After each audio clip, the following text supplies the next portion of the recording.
एक छोटे से शहर में पंकज नाम का एक लड़का रहता था। एक दिन पंकज ऑफिस से कुछ दिनों की छुट्टियां लेकर गांव जाने की सोचता है। पालमपुर आ गया है, चलो जिसको जिसको उतरना है उतर जाओ। पंकज बस से उतर जाता है। रात बहुत हो चुकी होती है।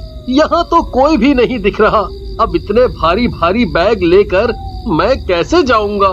पंकज अपने बैग उठाकर चल ही रहा होता है, तभी उसको पीछे से कोई आवाज देता है। अरे साहब जी, जरा सुनो। पंकज पीछे मुड़कर देखता है। क्या हुआ साहब जी, क्या मैं आपकी कुछ मदद कर सकती हूँ? पंकज उसका चेहरा ठीक से देख नहीं पा रहा होता, पर उसके गोरे गोरे हाथ और मीठी मीठी आवाज सुनकर वो मन ही मन सोचता है कि ये औरत जरूर बहुत सुंदर होगी। नहीं नहीं, मैं तो बस अपने घर ही जा रहा हूँ। अरे साहब, ये बैग दे दो मुझे, मैं उठा लूंगी। लक्ष्मी भारी भारी बैग ऐसे उठा लेती है जैसे वो कोई फूलों की टोकरी हो। इतने भारी बैग आखिर तुमने इतनी आसानी से कैसे उठा लिए? मुझे तो बोझ उठाने की आदत है, बस इसलिए। वैसे मैंने आपको पहले कभी यहाँ नहीं देखा। हाँ, मैं शहर में रहता हूँ, यहाँ अपने माँ बाप से मिलने आया हूँ। वैसे तुम्हारा नाम क्या है? मेरा नाम लक्ष्मी है, मैं एक धोबन हूँ, यही गांव में रहती हूँ। अब समझ आया कि तुमने क्यों इतनी आसानी से ये बैग उठा लिए। तुम्हें तो रोज भारी भारी कपड़ों की पोटली उठाने की आदत होगी, है ना? हाँ, सही कहा आपने। अच्छा, अगर आपको कुछ कपड़े वगैरह धुलवाने हो तो बताना। अरे हाँ, ये सारे बैग में गंदे कपड़े ही तो भरे हुए हैं। जल्दी जल्दी में मैं सब कपड़े ऐसे ही भर कर ले आया। मेरा घर यहीं मुखिया जी के घर के पीछे है, जहाँ एक बड़ा नीम का पेड़ है। ऐसा करना कि तुम कल आकर सारे कपड़े ले जाना।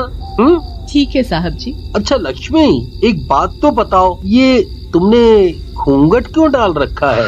वो साहब जी, मेरे बाबूजी ने कहा है कि तू घर घर जाती है तो लोगों की बुरी नजर तुझ पर ना पड़े, इसलिए ये घूंघट करके रखा कर। पर यहाँ तो मेरे अलावा कोई भी नहीं है, तुम घूंघट हटा सकती हो। नहीं साहब जी, बाबूजी को पता लगा तो उन्हें अच्छा नहीं लगेगा। अच्छा, मैं अब चलती हूँ, देर हो रही है। और पंकज घर जाकर सो जाता है। अगले दिन कोई दरवाजा खटखटाता है।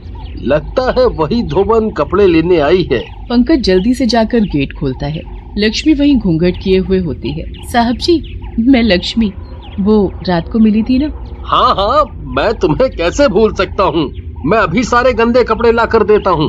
पंकज अपने सारे गंदे कपड़े लाकर लक्ष्मी को दे देता है।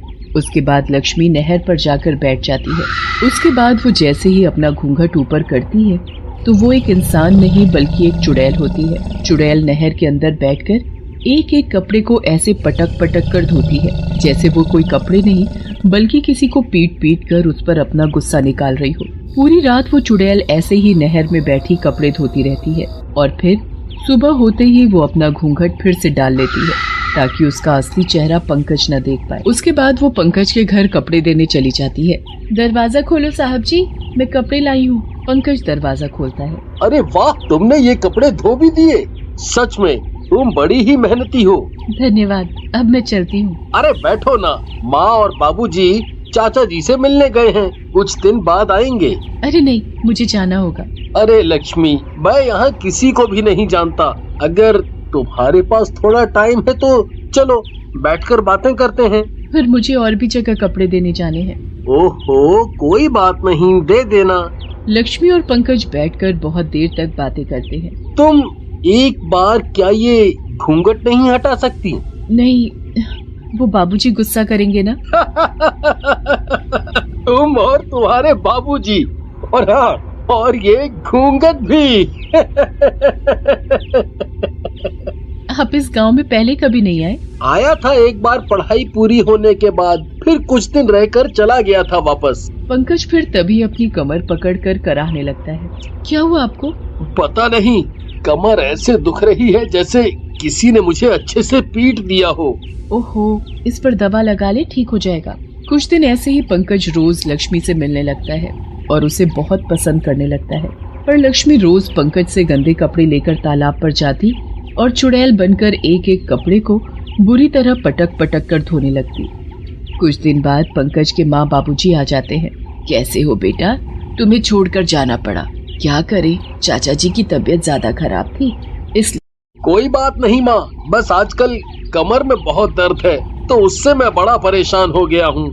चल दिखा तो जरा, कहाँ दर्द है। पंकज की माँ पंकज की कमर देखकर हैरान रह जाती है। ये तो किसी के मारने के निशान लग रहे हैं। पता नहीं माँ, मुझे तो कोई चोट भी नहीं लगी। अगले दिन लक्ष्मी आकर दरवाजा खटखटाती है। पंकज जाकर दरवाजा खोलता है तो सामने लक्ष्मी खड़ी होती है। साहब जी, गंदे कपड़े दे दो। हाँ, अभी लाया। पंकज सारे गंदे कपड़े इकट्ठे कर ही रहा होता है, तभी पंकज की माँ बोलती है, ये क्या कर रहा है बेटा? माँ, वो बाहर धोबन आई है ना, उसी को देने जा रहा हूँ। धोबन? कौन सी धोबन? अरे माँ, वो लक्ष्मी। लक्ष्मी? जरा मैं भी तो देखूं कौन सी लक्ष्मी धोबन आ गई इस गांव में। मैंने तो कभी इसका नाम पहले नहीं सुना। क्या बात कर रही हो माँ? वो तो बता रही थी कि वो सालों से इस घर के कपड़े धो रही है। ये कैसी बातें कर रहे हो बेटा? मैं किसी लक्ष्मी या किसी भी धोबन को नहीं जानती। अभी जाकर देखती हूँ कौन है ये। पंकज की माँ बाहर जाकर देखती है तो वहाँ कोई भी नहीं होता। यहाँ तो कोई भी नहीं है। अरे, अभी तो वो यही थी, कहाँ गई?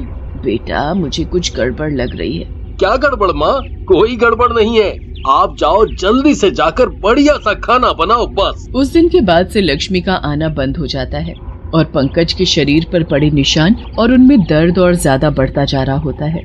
पंकज लक्ष्मी के बारे में पूरे गांव में जाकर पूछता है, पर कोई भी लक्ष्मी नाम की धोबन को नहीं जानता। पंकज फिर तालाब के किनारे जाकर बैठ जाता है। कुछ देर में जैसे ही रात होने लगती है तो पंकज अपने घर वापस जाने लगता है, पर तभी वहाँ वो लक्ष्मी को आते देखता है।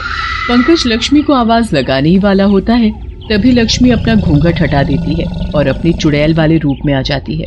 हे भगवान, ये तो एक चुड़ैल है। चुड़ैल पंकज के कपड़े पटक पटक कर धो रही होती है। ये मेरे कपड़ों को ऐसे पटक पटक कर क्यों धो रही है? मुझे जल्दी से माँ को जाकर इसके बारे में बताना होगा। पंकज जल्दी से घर जाता है और अपनी माँ को इस बारे में बताता है। हे भगवान, मतलब तू एक चुड़ैल के चक्कर में फंस गया है। तू चल जल्दी से मेरे साथ पंडित जी के पास चल। पंकज और उसकी माँ जल्दी से एक पंडित के पास जाते हैं और उनको सारी बात बताते हैं। उसके बाद पंकज अपने शरीर पर पड़े निशान भी दिखाता है। ये सब उस चुड़ैल का काम है। वो तुम्हारे कपड़े ले गई और अब उन कपड़ों के जरिए तुम्हें नुकसान पहुंचा रही है। सब लोग उस तालाब के पास जाते हैं और वहाँ जाकर उस चुड़ैल को कपड़े धोते देखकर उसे आवाज देते हैं। अरे ओ चुड़ैल, अब तू मुझसे बच नहीं पाएगी। अरे ओ पंडित जी, ऐसा ना हो इसके साथ तू भी मारा जाए। पंडित चुड़ैल के ऊपर मंत्र पढ़कर भभूत डालता है। चुड़ैल जोर जोर से चिल्लाने लगती है। मुझे कोई नहीं मार पाएगा, समझे? जाओ यहाँ से और इस पंकज को यही छोड़ दो। इसको तो मैं तड़पा तड़पा कर मारूंगी। आखिर मैंने तुम्हारा क्या बिगाड़ा है? बड़ी मुश्किलों से चुड़ैल बताती है। मेरा नाम लक्ष्मी है। मैं एक धोबन थी। बहुत सालों पहले शहर से एक लड़का आया था और उसने मुझसे शादी का वादा किया था, पर वो बिना शादी किए वापस शहर चला गया। फिर जब वो दोबारा गांव आया तो किसी और से शादी करके आया था। जब मैंने उसे बोला कि उसने ऐसा क्यों किया, तो उसने बोला कि उसकी बीवी एक मॉडर्न पढ़ी लिखी लड़की है, मेरी तरह कोई अनपढ़ धोबन नहीं है। मुझसे ये बर्दाश्त नहीं हुआ और मैंने इसी तालाब में डूबकर जान दे दी। उसके बाद शहर से आने वाले हर लड़के से मुझे नफरत होती है, इसलिए मैं उसे मार डालती हूँ। पर मेरा इसमें क्या कसूर है लक्ष्मी? मैं तो सच में तुम्हें पसंद करने लगा था। मैं तुम्हें कभी धोखा नहीं देता। अगर तुम एक चुड़ैल ना होती तो मैं तुमसे ही शादी करता, वो भी तुम्हें बिना देखे। झूठ झूठ झूठ। मैं अब तुम्हें कैसे यकीन दिलाऊं लक्ष्मी कि मैं सच बोल रहा हूँ? अगर सच बोल रहे हो तो इस तालाब में डूबकर अपनी जान दो, जैसे मैंने दी थी। पंकज बिना सोचे उस तालाब में डूब जाता है। अरे बेटा, तू कहाँ इस चुड़ैल की बातों में आ रहा है? बाहर आजा बेटा। पंकज को ऐसे मरते देख चुड़ैल को उस पर यकीन हो जाता है और वो खुद पानी में जाकर पंकज को बाहर निकालती है। पंकज पानी में बेहोश हो चुका होता है। चुड़ैल उसके सर पर हाथ फेरती है और पंकज को होश आ जाता है। आज तुम्हारा प्यार देखकर मेरे दिल से सारा गुस्सा निकल गया। तुमने मुझे सच्चा प्यार किया, मैं इसी बात से खुश हूँ। उसके बाद वो धोबन चुड़ैल हमेशा के लिए वहाँ से गायब हो जाती है और पंकज के शरीर पर पड़े निशान और दर्द भी ठीक हो जाता है।